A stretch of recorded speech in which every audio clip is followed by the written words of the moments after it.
scarcity principle with what I'm going to be talking about, it can attract new customers. Because again, our brains will focus. They'll hyper-focus on what's scarce. Your customers will do that.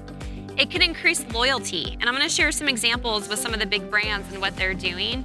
And of course, it can increase revenue. I mean, that's what we're here for. We need to think about our bottom lines, think about our ROI, and how we can apply this to our businesses. So, starting with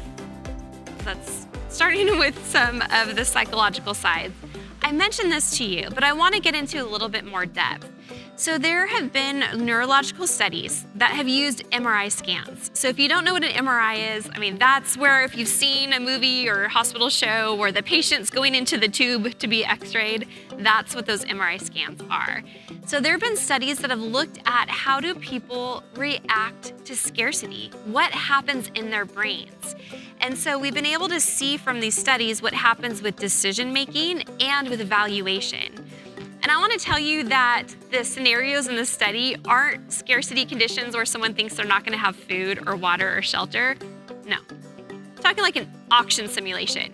Like you might not get the highest bid on something, or you might miss out on a current sale. Those were the conditions they put people into. And what the neurological studies found was that when we are faced with scarcity, the normal steps that are taken in the decision-making process are skipped.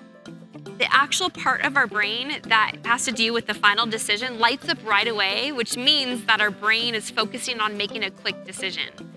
The other thing that happens is the area of our brain that has to do with valuing something, thinking there's increased value, which was definitely that restaurant in that example that I gave you. That part of the brain also lights up. And then fear of missing out, which I mentioned to you. But one thing you should know about fear of missing out, it's based on a deeper psychological theory of loss aversion. So here's the way to think about it. Loss aversion is something we all experience. We are more afraid of losing something than we're excited about gaining something. And let that sink in.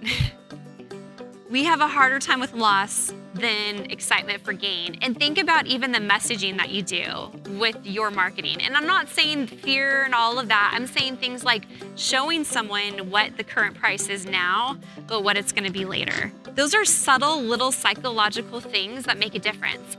But we're wired to try to avoid loss. And here's the more personal way to think about it. Have you ever been out on either in a parking lot or in a sidewalk and you found money? Right? Like, so just picture, you find let's say you find a $20 bill. Like, that's exciting, right? Like, you're like, yes, I'm $20 up. There's no one around, you're in a parking lot, you put it in your pocket, you feel pretty good. Now, have you ever been in a situation where you can't find your $20 bill? Maybe you stuck it in your pocket. Doesn't that hurt a little bit more? That loss. I think I spent about 20 minutes not making my husband wait in the car because I couldn't find my Kohl's coupon.